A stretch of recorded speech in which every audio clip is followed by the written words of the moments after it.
Hey guys, thanks for watching. I wanted to talk to you about getting out of a slump after a competition. So I have a competition coming up in a couple weeks, and um, in the past I would binge eat. After a show, it's quite actually a common thing, and feeling that slump for many competitors is a very common thing after a competition. It's really hard to get out of, depending on how you prepped, what you ate, and so on that day. It just basically it plays a big role in the chemistry of how you're feeling. So what I'm doing this year is I'm gonna set some goals for myself. So photo shoots, basically progress pictures, writing on my blog, doing videos like this, and so on, just to keep me busy. So I don't think of binging or anything like that, and I'm gonna change. In that way, I'm changing my habits. So I'm changing my mindset completely. So in the past, I didn't really set any goals after a show. I'll tell you why. Training for a show is extremely hard.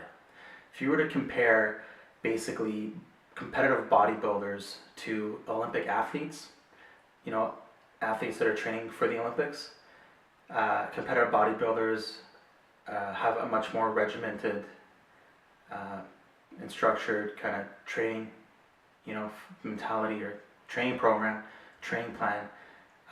Not only that, but the diet is so regimented and structured, it blows away any Olympic athletes, like by far. So there's no comparison there. In my mind, a competitive bodybuilder who's 100% serious, I'm not talking about a beginner or first timer, I'm talking about someone that's seasoned. There's no comparison in the way we train and Olympic athletes. And you know what? We do get a trophy at the end of the day. Unfortunately, it's not a gold medal, but it's okay, it's good enough. There's no money involved. There's really no big sponsors unless you're an IFBB pro. And I salute you guys. To all the IFBB pros, you guys are amazing. I don't know how you do it on a daily basis just to get to that level. I've been trying. I'm seasoned. I've been competing for 20 years. I've been doing this for a very long time, and I don't have my pro card, period. And it's like, just to get to that level for men's bodybuilding is something very, very astonishable. In Canada, they only award one IFBB pro card for the overall winner at the nationals, period. One card. In the US, you could do your regional show, which are called the open NPCs, then you do your national NPCs.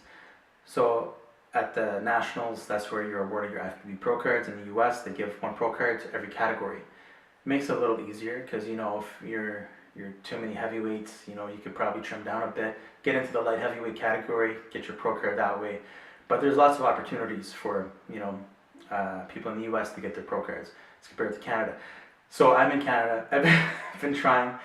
Every time I try and do a level 2 show, which is like a provincial. So in Canada, there's 3 levels. It's not 2 levels.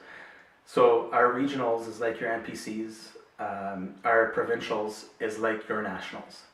So our provincials is a second phase to stepping up to the Canadian nationals. At the Canadian nationals, that's basically where you can get your pro card, and then it's only given out to the overall winner. So it's very hard to do, unless you can place very well, top 5 at the nationals, and then we usually come down and do the North Americans. At the North Americans, you can get your pro card in your category, which is great. So I'm not there yet. I'm still trying to come in, top 5 at the provincials, and it's just it's something that I'm very passionate about. I've been doing it for, like I said, 20 years, and I'm not stopping. So getting out of the slump, going back to that, is setting yourself up with more goals after the show and sticking to it.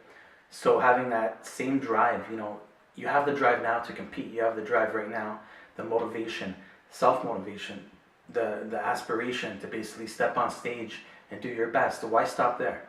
It doesn't end there.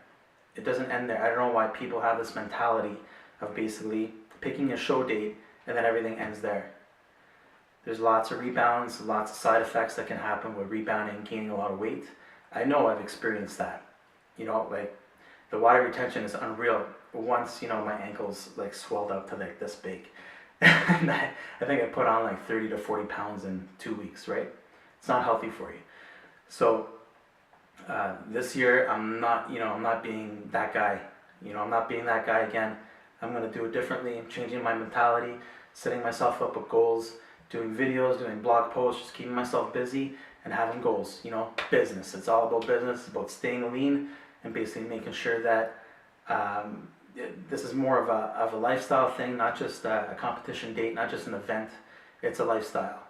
So in my mind, doing it that way is a lot more healthier as well. And if you guys have any questions, feel free to contact me through my website. I'm here to help you out. I have lots of ideas. I'm not putting it all out here on video because it'll take a couple hours, but I'd love to discuss with you guys many different ideas of overcoming a slump, getting your mindset, getting basically focused, and being goal orientated, and making the competitions more of a lifestyle. So event, competition, lifestyle change. So if you have any questions, feel free to email me. Thank you.